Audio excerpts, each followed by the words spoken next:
Dory, what are you doing out here?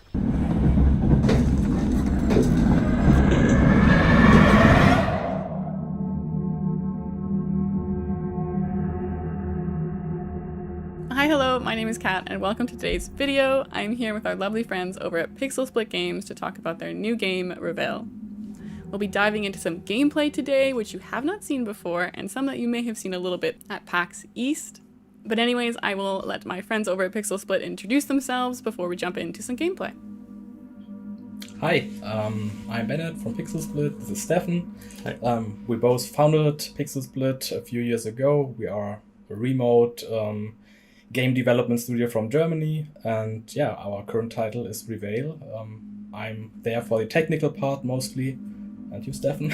I'm there for the visual part, and we're really excited to show you a bit, yeah. Amazing. So we are going to jump into the game now and just kind of chat while we play. And I'm very excited to see this because I haven't actually seen even the opening bit yet. So you guys will have to show me all the little cool puzzles that I'm sure they're coming to the beginning.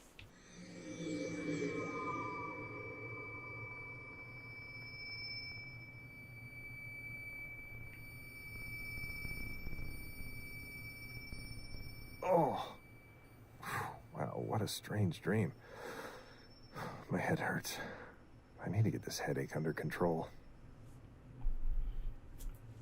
Well, these Right, thrown into it, huh? From the very beginning. I love that. Yeah, so you are Walter Thompson, the main character, and yeah, you wake up in this house, which will play an important role during the game. Maybe Martha and Dory are still up. So what would you say if you had to describe this game in just like a quick sentence or less? What do you think the game is really about? It's a first-person narrative psycho thriller, focused on a big narrative, I would say, and it blends in puzzle elements, horror elements, and other gameplay elements. Yeah, I guess this sums it up. Yeah. No, that sounds perfect. And do you get that story? Martha already took care of all the circus stuff, which leaves me with the rest, as always. I'll let Walter speak. I won't interrupt you, Walter. I apologize. But do you think the story really kicks off right from the beginning, or is it kind of something that you have to kind of find as You have go? to unravel it, so you have to find out what's going on. Walter is a bit confused all the time, and you really have to figure out why and what is going on. And yeah, so it's also a bit of a mystery, and you really try to figure out what this is all about. I think this was That's part really of the old cool. music And box. I love this kind of thing of finding new little clues as you go too. I'm very much like a detective gamer, so I love that kind of stuff. It seems like kind of a new genre for you guys. What kind of made you think to do the psychological thriller and horror route? So we like to do all sorts of genres, and this was on our, I would say, call it bucket list for a long time. Yeah, and it took us quite long to. Initially, we thought it would be way easier to produce such a game, and now we are here after 5 years. And Wow. yeah, but what we really we love these types of games, and it's a new challenge for us.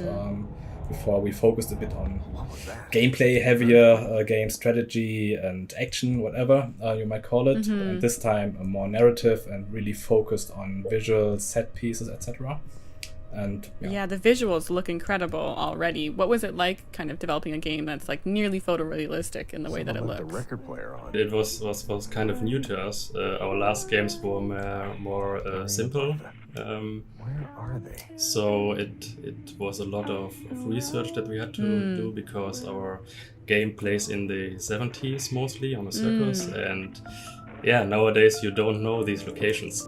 Yeah. That's so interesting. Yeah, you mentioned the circus, which we'll see a bit of Never later. get enough of this track. It's a very unique setting. So what was the research process like for that? Mostly we got inspiration from movies, from the old movies from the 80s, like horror movies or movies in general. Yeah, and a lot of research through image search and old newspapers and stuff, because we wanted that the props feel realistic. So Yeah. I definitely get that nostalgic for like horror movies and stuff. yeah. Is there any other media that you guys were inspired by when you were creating this story? Actually, most of them were from movies. It was not a specific movie. Mostly some scenes from movies. Dory, is that you? Because we love the look that the old movies had. Absolutely. So now we are in Dory's room. Oh,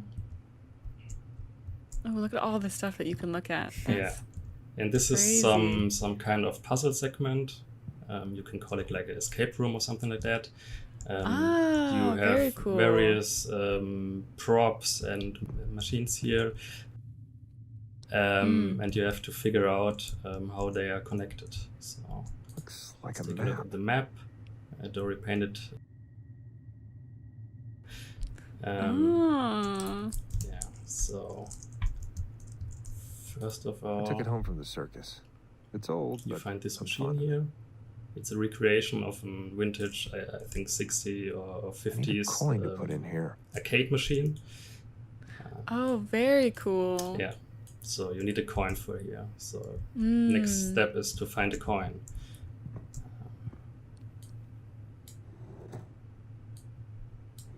The sound design of like each item must have taken ages. That's really amazing. You can hear the This like coin was how for the each old machine. object interacts. Yeah, That sounds great. Yeah, it was quite important for us. So getting proper atmosphere and this comes down to visuals and sound design. Which was mainly I guess that's Stefan's direction. when but, you're inspired by horror movies too, especially the older horror movies. Like I feel so much of the tension comes This should from work. sound design and visuals like that are kind of like very minimalist but can have a really big impact. Do you think that's kind of part of that? yeah, of course. Our sound design is mostly environmental sounds, and we have some kind of ambience music, and we have also some soundtrack, but it's more a supporting role in our game. Let's take red. My favorite color.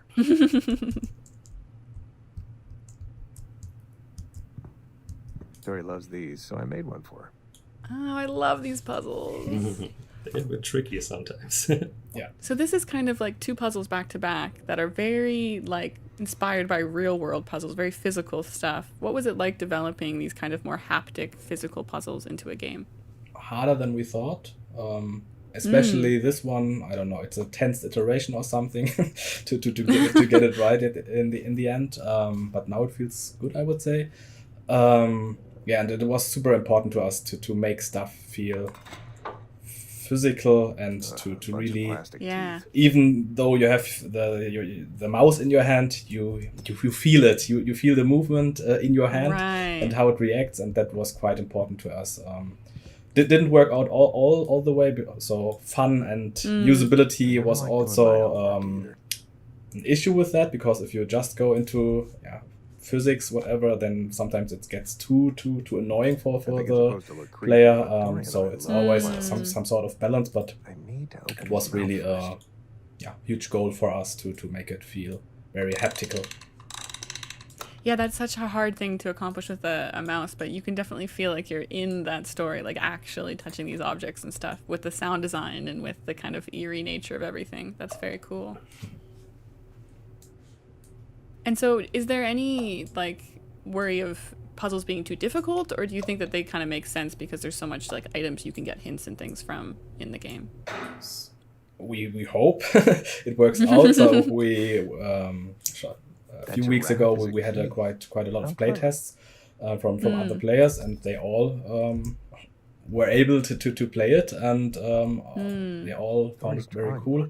For some it took longer, for some it was faster, but in the end I think it is quite balanced out approach for the puzzle aspect, because we don't want to call it a pure puzzle game. It's not a hardcore puzzle game. It's just an element, so even the non-puzzle gamer should be able to solve it. But later on, there will be also some puzzles which are a bit more difficult. But yeah, like I said, balanced out, not too hard, not too easy. Gosh, those drawings were terrifying. Dory's okay. Oh, that's very trippy, huh? So it feels like kind of unreal what's going on. This has to be another dream. Is that kind of where the psycho thriller stuff comes in, where you don't know where stuff is real or not throughout? Yeah. Very interesting. Yeah, we change the environments and This scenes is right by quite the a lake lot. near the circus. So you jump around and Dory, is that you? yeah, everything blends together. And like I said in the beginning, you really try to figure out what's going on. Gosh, it looks Sorry, I gorgeous. go You out guys there all done the time. such a good job. Thank you. Daddy! I found a really, really big fly. Oh gosh. Sweetie, that's called a dragonfly. Oh, be careful. They can breathe fire. Don't be silly, Walter. You'll scare her. That is both adorable and creepy. Really good balance. Dory, That's a combination what are we you are doing looking out for. here? Wow, I can imagine the lighting took a while to get down, but it looks incredible. Was also quite a technical challenge to get the performance, because we use the Unity engine, and this is the HD render pipeline. Wow. Their new rendering tech, but yeah, you really have Wait to for me. fine tune I'm everything not that so fast. that it is playable on a variety Absolutely. of machines. Yeah, what a difficult thing to do with PC gaming too, that everyone's got something different. Yeah, that's true. Yeah, I prefer. And so not now we're knowing my entering future. the circus bit, I suppose. Yeah, this is the approach to the circus plaza. And so this is the environment that most of the game will be in, or will we kind of go back and forth between environments? Back and forth, so there will be another scene where the circus will play an important role. And yeah, something that is related to this. I don't want to spoil too much here, but I think we will see that later. And yeah, there is a variety, and like I said, you jump Nowadays, the circus just back and stays forth here. and try to figure out what is going on and what are all these locations you are seeing. The story itself is quite a puzzle, so to putting it together. Yeah. I know we talked already about kind of inspirations for the circus environment, but what other reasons did you choose this environment specifically? Because I think it's so unique and people will be very drawn to it, I think, in the genre.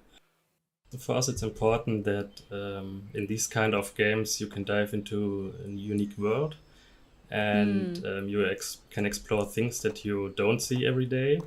And at the same time, we want to surprise the player as much as possible. And I think the circus setting has great potential to deliver many of these things.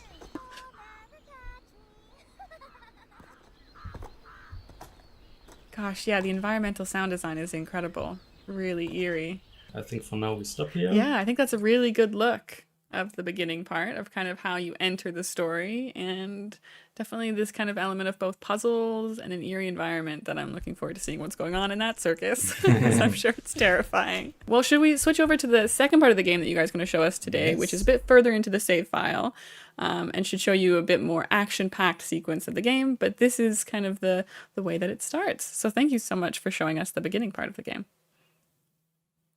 Cool. Okay, we are going to jump into the second part of the save file and explore this next scary start. Or scary part of the game, I should say.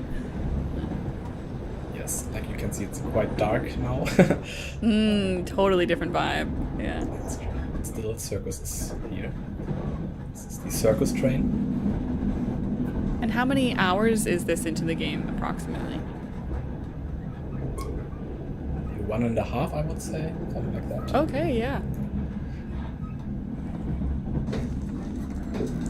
Oh gosh.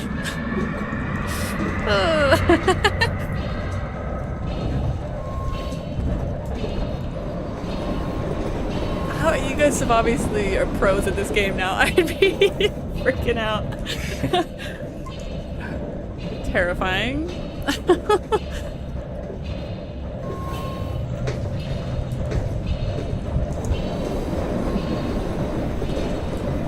Oh, I need to get rid of this thing. Maybe I could watch this.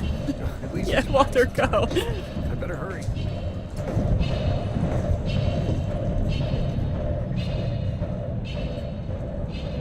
Oof.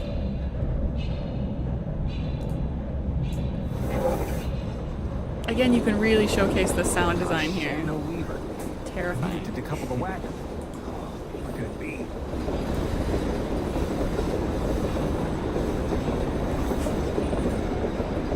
Oh gosh. My worst nightmare in trying to solve a puzzle when you're being chased by a monster.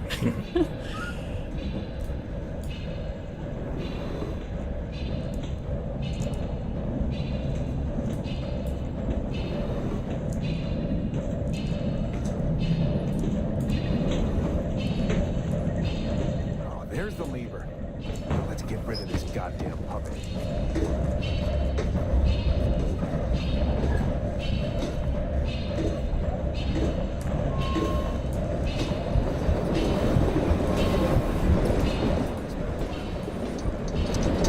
Now I have to pull the lever to the right side. Oh god. What a way to end. Yeah, so this was one of our more gameplay focused scenes of the game. Like I said at the Very beginning, cool. it's a mix of puzzles, exploration, narrative, and in this case also horror and chase. Yeah, and we really tried to have multiple pillars in the game. Yeah. Not just puzzles, not just narrative, so really have a nice blend of all things, yeah. Absolutely. I think a good like thriller game, especially, it is all about that balance of tension, of having your relaxing moments so that when the tension does come, you're extra terrified. Which that was a very good showcase of, because I'm not looking forward to playing that bit, but I'm sure people will enjoy watching me play that bit.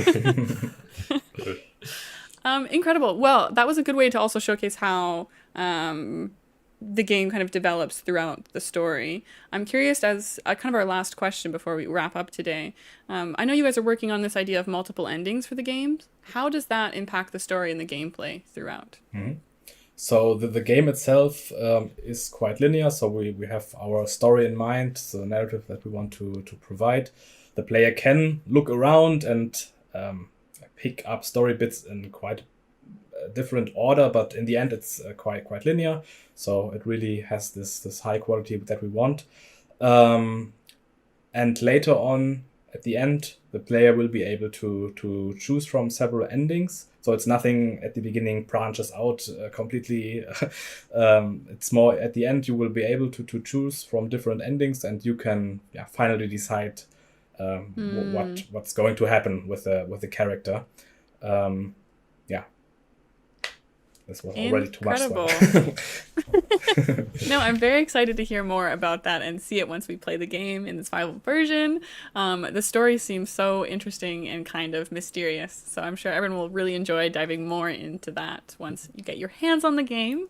But thank you so much, Bennett and Stefan, for talking with us today. I really, really appreciate it, and it's been really nice to see some extra exclusive footage of the game we haven't seen before. Is there anything else you wanted to mention before we wrap up? I don't think so. Thank you for having us. Yeah. Amazing. And if you guys want to play the game, make sure you wishlist it over on Steam. It helps us so very much, and we so much appreciate it. And keep an eye on the development of the game by following us over on our socials, which we'll put down below. And thank you again so much to Pixel Split and Bennett and Stefan specifically for talking with us today. I hope you guys enjoyed the video. Let us know what you think down below, and if you'll be picking up the game when it comes out this year.